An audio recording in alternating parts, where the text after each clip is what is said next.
The first time I read my own obituary, I laughed. Not because it was funny, nothing about it was elegant, tasteful, dripping with lies. Savannah Eleanor Remington, beloved daughter, philanthropist, and visionary investor, tragically lost in a car accident en route to the Berkshires. There was even a quote from my mother. She was light, the kind that only flickers once in a generation. I nearly vomited. The truth. I wasn't dead, I wasn't even injured. I was in Tangier finalizing a clean energy deal. I had spent years negotiating. My assistant and I had taken a different car that night. Last-minute security precaution. Lucky us. The car, they said I died in, it had been rigged. Burned beyond recognition. 2 bodies inside, charred to nothing. No dental records, no DNA, just ash, just enough. And by the time I returned to New York, it was already done. The locks to my penthouse had been changed. My credit cards frozen. My phone service terminated. And at the center of it all, my mother Eleanor and my sister Betrayal standing at the gates of my father's estate, wearing black. I watched them from a distance the first time. They stood tall, composed, tearless, like queens presiding over the fall of a kingdom they never built. Let me rewind. My name is Savannah Remington. Second daughter of the Remington legacy. I wasn't the star that was Betrayal blonde, dazzling society's darling since the womb. I was the planner, the negotiator, the quiet one, but I was also my father's confidant. Frederick Remington didn't trust easily, but he trusted me. In his final years, he handed over the estate's offshore holdings, the equity shares, the foundation's strategy, all to me. Not to Eleanor, not to Betrayal, to me. That didn't sit well with them. And now I understood why they didn't just want my shares. They didn't just want me gone. They wanted me erased. The funeral was in 3 days. I stood across from St. Clair Cathedral the night they lit candles in my name. I watched the tributes flow in governors, CEOs, philanthropists. All mourning a woman they claimed to love, even as they clinked glasses with the very people who orchestrated my disappearance. I wore a wig, glasses, and the blackest coat I owned. The irony wasn't lost on me. I looked like grief incarnate, but mine was real. They stole my life, but I was going to take it back. It started with Max Maxwell Gray, former Harvard classmate, former fling, now a ruthless litigation shark with a reputation for cutting billionaires down to size. I sent him one line. They declared me dead. I need proof I'm not, and revenge. He replied in 6 minutes. Come to Boston. Bring everything. By the next morning, I was in his office with a thumb drive, a digital will, bank statements, and the original estate plan signed by my father 2 months before his stroke. Max flipped through it all, expression unreadable. Then he looked up. They buried you on paper, Savannah. Legally. You don't exist anymore. I know. If we go public, we don't, I cut in. Not yet. I want everything they stole returned. Every asset, every share. I want to crash the system they built on my grave. Max sat back, his eyes gleamed. You don't want a lawsuit, you want a resurrection. I nodded, and so it began. Over the next 48 hours, we combed through everything my mother and sister had moved fast. The moment the news of my death broke, Eleanor pushed an emergency clause in the Remington Trust, one that transferred all dormant assets to the next of kin in the event of catastrophic loss. The will had been updated the week after I died, with my father gone and me out of the picture. Betrayal was named sole heir, neat, clean, almost professional. But they hadn't counted on one thing. The Savannah. They knew, the quiet one, the one who built silently and served loyally. She died the night I read my obituary. What remained was something else entirely. I started watching their moves. Betrayal had given an interview with Forbes Women about grieving with grace while launching a new environmental fund, one I had designed from scratch. Eleanor hosted a gala in my honor. The invitation made me choke. A night of light, honoring the legacy of Savannah Remington. They were using me still, but I wasn't ready to strike. Not yet. I wanted them to feel safe. I wanted them to believe they had won, because when I came back, it wouldn't be through a courtroom. It would be through the very doors they locked behind them. That's when I made the decision I would crash my own funeral, not like a ghost, not like a whisper, no. I would walk in alive, breathing undeniable, at the exact moment Betrayal tried to claim the last piece of me. They thought they could kill a woman like me with paper lies and fire, but what they buried wasn't a corpse. It was a storm. They say the dead can't speak, but that's only true if you stay buried. For the next 11 days, I disappeared into the underworld of paper trails and digital fingerprints. I was no longer Savannah Remington, the woman they mourned in their ivory columns and wine-soaked eulogies. I became something else, A rumor, a shadow, a phantom with a plan. Max set up a private war room in a locked suite above his law firm in Boston. No assistants, no cameras, just the two of us. A web of monitors and enough caffeine to fuel a Senate hearing. Everything we find, Max said, spinning his laptop toward me, we weaponize. I stared at the screen. Bank transfers, title deeds. Sudden offshore movements from Remington Capital to accounts in the Cayman Islands under shell companies, my mother's name had danced through like a ghost. Every dollar had been scrubbed, sanitized, laundered through 5 continents. She's been planning this for years, I murmured. Max didn't answer. He didn't need to. The numbers said it all. I shifted my gaze to another file, the revised will. The signatures zoom in, I said Max did, and there it was. My father's signature, Frederick M. Remington, smooth, confident, and wrong. Not just the angle, not just the pressure points, the intent. My father never curled the R in his surname, I said. He printed it always. Max nodded, eyes narrowing. You know what this means? It means they forged his last breath. We found 3 versions of that will, all notarized, all witnessed by men who conveniently retired weeks later. I called one of them, disguising my voice with a digital mask. He spoke like a man whose conscience had been gagged with $100 bills. She said it was symbolic, he muttered over the phone. Just a family formality. No one told me the girl was dead. She isn't, I whispered. The line went dead. Max lifted his glass, to ghosts who dial back. I didn't smile. There was nothing worth toasting yet, because while we dug up secrets, they danced on my grave. Betrayal was now the face of Remington Global, my father's crown jewel. She had done a full rebrand, new logo, new mission, new lie. Our mission, she told a reporter on Bloomberg, is to honor my sister's legacy by building a cleaner, more equitable world. I watched the video in silence. Her smile was flawless. Her tears fell on cue. But her eyes never flickered with grief. You were right, I finally said. This isn't about money, it's about erasure. Max leaned forward. Then we don't sue. We resurrect, but we do it on your terms, your battlefield. Where I didn't even hesitate the funeral. Max's brow rose. Bold, not bold, I said, biblical. The memorial was scheduled to take place at the Remington Estate Chapel, private event press, embargoed, only family, close associates, and trustees invited. I had the list, and I had a plan. I posed as a documentary filmmaker from London Raven. Grace, I called myself, complete with a forged portfolio of short films about American legacies and forgotten dynasties. We sent in a request to cover the memorial in tribute. It was tasteful, humble, and just manipulative enough to fit the Remington brand. They approved it within 24 hours. I stared at the email, so eager to preserve their lie. They'd just invited the truth through the front door. Max was already on his feet. We'll need a clean camera crew. No ties to media, no leaks. I want every angle covered, I said, especially the moment I walk in. And your entrance, he asked. I stared at the guest list. My seat had been assigned row 1 aisle marked reserved. I let the silence speak for me. That night I returned to New York. I didn't go home, if it could even be called that anymore. I went to Brooklyn to a small 1-bedroom that belonged to the only person who had ever seen me. Ugly cry, and still held my hand after. Her name was Anna Rivera, former Remington Foundation coordinator, fired 2 years ago for insubordination. Translation: she spoke up when Betrayal redirected education funds to host a gala in Monaco. I knocked at midnight. She opened the door wearing a hoodie in suspicion. You're supposed to be dead, she said. I got better. She let me in without another word. When I told her everything, what they'd done, what I planned to do, she sat in stunned silence, then muttered, You really are going to haunt them. Not haunt, I said. Humble Anna joined the plan without hesitation. She would run tech. She still had access to the estate's AV systems. Her codes hadn't been revoked because Betrayal had never seen her as a threat. Idiots forget quiet people keep receipts. Anna said. I smiled for the first time in weeks. We rehearsed the sequence like a play. First the video, then the voiceover, then the walk-in.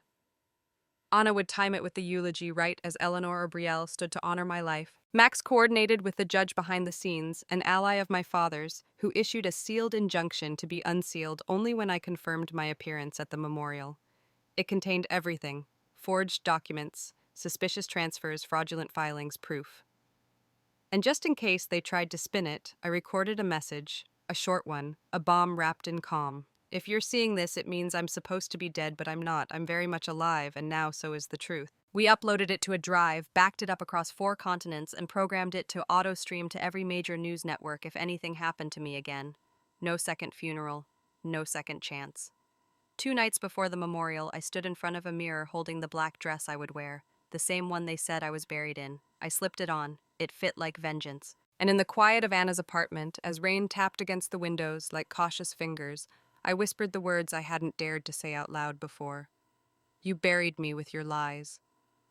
But I'm not your ghost. I'm your reckoning. There is a certain thrill in sending an invitation to your own funeral. I didn't sign it with my name. I signed it with a silence they could not trace, an email, an encrypted request, a perfect alias. I was the ghost in their machine, writing in clean typography. Due to overwhelming demand, a private camera crew will attend the memorial to document Savannah's legacy. Please direct any inquiries to raven@Gracelands.co.uk Raven Grace. The name I had given my shadow self, she had business cards now, a portfolio, a full staff of fake associates all created overnight by a freelance hacker in Budapest, and polished by Max's legal team to survive any scrutiny. Raven was realer on paper than some of the politicians Eleanor hosted at her galas, and Raven had just been granted full access to the Remington estate. I hope you're ready, Max said, handing me a sealed envelope the night before the service. What's this? The last nail, he said. In every coffin they thought they'd nailed, shut. Inside was a court order, signed, sealed, and dormant. It listed 15 charges: forgery, financial fraud, obstruction of justice, conspiracy to commit murder. All prepared, all frozen, all waiting for one condition to be triggered. Savannah Remington is confirmed to be alive, and she would be. Tomorrow. I spent the night before the funeral in silence. No tears, no prayers, just preparation. The kind you make before war, before fire. Anna handled the technical side, wiring the estate's central AV system to run our queue on remote signal. She would be seated 2 rows behind the family, blending in with the event staff. I used to light candles in this chapel, she said, rehearsing the cue clicks like a pianist. Now I'm lighting a different kind of match. At 5:04 a.m., I stood before the mirror and dressed in black. Not mourning black, not the soft drape of grief. This was tailored power, fitted clean, like I had never left, like I had never burned. I wore no veil. Dead women wear veils. I pinned my hair back in the exact style my mother always insisted looked too severe. Today I wanted severity. I wanted the cut of bone, not silk. The ride to the Remington estate was silent. Max sat beside me, reviewing the press release we would send after. He wasn't in a suit today. He wore all black too. No tie. Sleeves rolled like someone preparing to bury a lie. You don't have to go in alone, he said quietly. Yes, I do, but you don't. I turned my head. You think I'm walking in there for justice. He held my gaze steady. I think you're walking in there for everything. I didn't answer. I didn't need to. Because when the iron gates of the Remington estate opened, unchanged, untouched, I saw it clearly. The house I grew up in had become a mausoleum of fiction. Every flower arrangement outside the chapel bore my initials. Every program listed a memory that never belonged to them. They turned me into their myth because they couldn't control the woman I really was, until they tried to kill her. The guards at the entrance scanned my pass, Raven Grace Director, Legacy Archives. One of them hesitated for a split second. Something in my eyes must have made him blink, but the lanyard was official, the clearance real. They let me in. The chapel was quiet when I entered. Not silent, but hushed like a room waiting to cry. I saw them immediately. Eleanor Brielle, Senator Grayson, 3 board members of the Remington Foundation, our old neighbor from the Hamptons, my childhood piano teacher, all of them, laughing, whispering, mourning what they helped orchestrate. Brielle stood tall in the front pew, draped in deep gray like a grieving empress. Her lips were red, her nails sharper than truth. Her speech clutched in one hand. Anna texted Mick live, screen synced. 2 minutes to queue. I took my place behind the last row. No one looked twice. I was just another vendor, just another lens. Until the moment the lie reached its peak, Eleanor stepped up to the pulpit. Her voice, was silk on stone. Savannah was more than a daughter. She was light and courage and sacrifice. I could have laughed. They had starved my father's legacy and clothed themselves in my ashes. But ashes remember. The final cue lit on my screen. Anna's message, ready to roll, waiting for your signal. I gave her none. I didn't need to. Because as Eleanor raised her hand to place a white rose on the podium symbol of release, the lights dimmed, the screens flickered, and my voice filled the chapel. "If you're seeing this, it means I'm supposed to be dead." Gasps. One scream. Eleanor froze mid-gesture. Brielle's head snapped toward the AV booth. But I'm not dead. I'm very much alive. And now, so is the truth. On the screen behind the altar, I appeared, pre-recorded, calm, impossibly alive. You declared me gone to take what never belonged to you. You forged my father's final will. You buried your own blood for greed. Whispers exploded like sparks on dry wood. I stepped forward. The room didn't breathe. The camera crew turned one by one to film me. My heels echoed on the marble floor like war drums. My eyes never left my mother's. She didn't move. Not 1 inch. I stopped at the front, took the podium, looked at the crowd that had come to bury a girl, and now stared at a woman they no longer recognized. "I'm Savannah Eleanor Remington," I said, "and I'm not done." I never knew silence could feel like thunder. The moment I said my name, Savannah Eleanor Remington, the entire chapel fell into an unnatural stillness. No whispers, no shifting feet, no gasps, just eyes, dozens of them, some wide with shock, others darting toward the exits like they were calculating escape routes. But no one moved. I took a breath. Steady, centered. "I know what you're thinking," I said, voice echoing under the arched ceiling, "that I'm an actress, a stunt, a deepfake. But unfortunately for everyone in this room, I stepped forward and pulled out the Remington family signet ring, pressing it flat on the podium. The ghost is real." Eleanor was the first to rise. Her expression never cracked. That was her superpower. Elegance beneath wrought security, she called her voice silk and steel. "Remove that woman. She is not my daughter." I smiled. "Funny. You didn't say that when you forged her death certificate." There was a flicker, just the tiniest blink. And then click, Anna triggered the cue. The screen behind me shifted, surveillance footage. A notary signing papers in a dimly lit study, Eleanor's voice, Brielle's laughter. Max had secured the footage through the whistleblower, the same man Eleanor bribed to stamp my father's updated will. He'd handed it over the moment I confronted him in person. Turns out even devils get cold feet.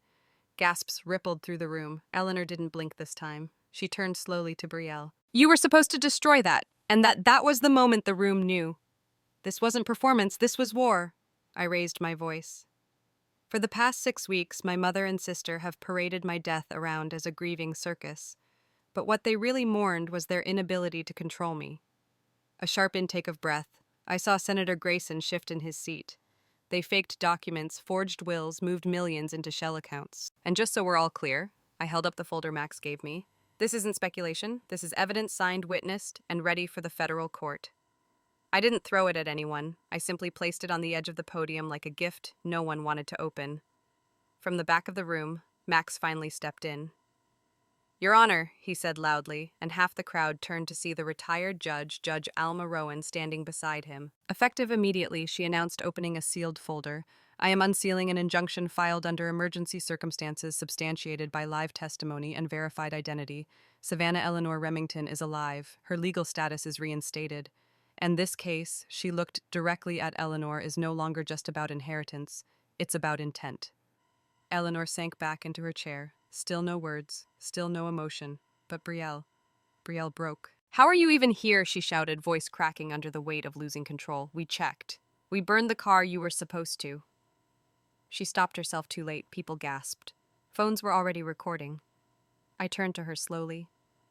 "You burned 2 bodies in a wrecked Mercedes. You didn't even know they were mechanics switching the oil.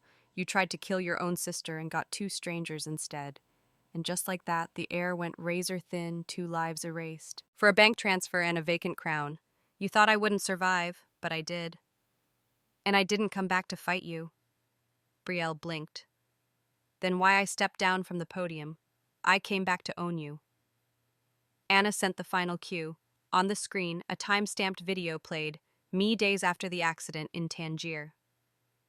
In a hotel room, holding that morning's paper, reading the headlines about my death. They killed me before I was even in the ground. The chapel watched in horror as I laid out what they'd done, and then cut to legal documents, statements, fraudulent withdrawals, wire transfers. "Every person here," I said, addressing the trustees directly, "is now an accessory to silence if you do nothing.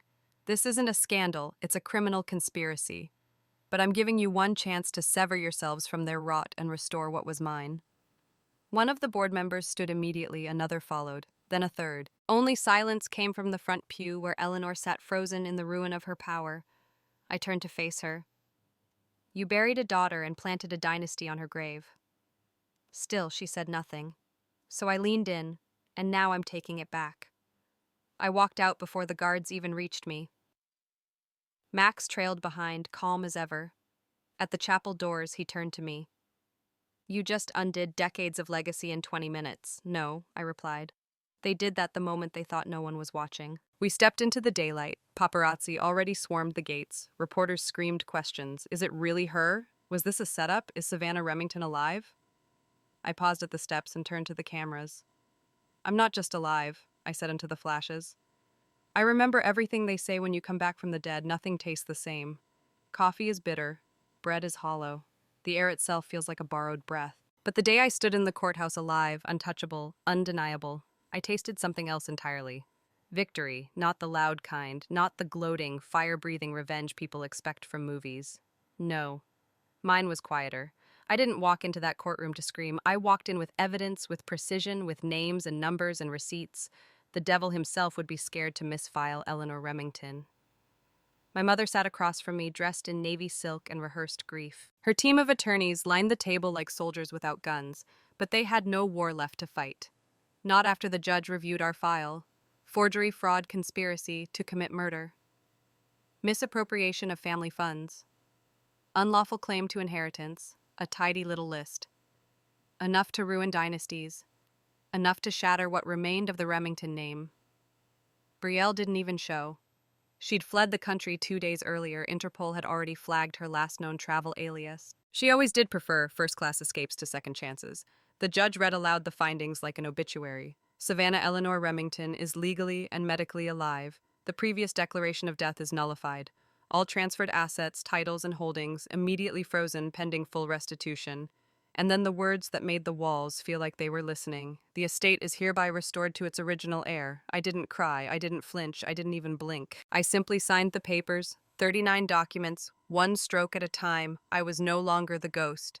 I was executor of truth. Outside, the world had changed. The media called it the resurrection scandal. Some dubbed it the funeral that unburied a fortune. Twitter flooded with hashtags, Savannah Lives, Fake Death, Empire She Came Back. For everything. But I ignored the noise, because the real story wasn't headlines, it was legacy, and what I chose to do with mine. I didn't move back into the Remington estate. I sold it quietly, an undisclosed buyer, a silent transaction. The last thread of my family's old empire untied without spectacle. The proceeds I created, the Ash Foundation, named not after loss but resilience. We fund legal aid for women erased from inheritance systems. We hunt paper trails, we expose falsified deaths, fraudulent transfers, corrupt notaries, because I'm not the only one they tried to erase. We just made sure I was the last they succeeded in. Max took a seat on the board, Anna became our director of tech, Judge Rowan joined as honorary advisor. And me, I stayed behind the curtain, until 1 year later, the day they auctioned off the last of my mother's assets, a painting, a ring, a silk journal embossed with the Remington crest, and a dress. The black one they claimed to bury me in, I bought it anonymously, had it shipped to the new headquarters of the Ash Foundation. We hung it in the lobby, not as a trophy, but a warning. Don't dress a woman in mourning while she's still writing her story. Some days I walk past it and smile, not because I miss the past, but because I rewrote it. People ask me sometimes what hurt the most. It wasn't the forged signature, it wasn't the headlines, it wasn't the fire, the betrayal, or the ghost-written obituaries. It was this, that the people who gave me life were the ones who tried to bury it, but they failed. Because I came back, not to be forgiven, not to be pitied, but to reclaim the bricks, they tried to seal me under and build something untouchable. And before I forget, the Remington name, I let it go. The last press conference I ever held, I ended with these words. You claimed I was gone, but now I own every inch of what you built on that lie. My name is Savannah Eleanor Black. And I don't need your inheritance, I am the legacy.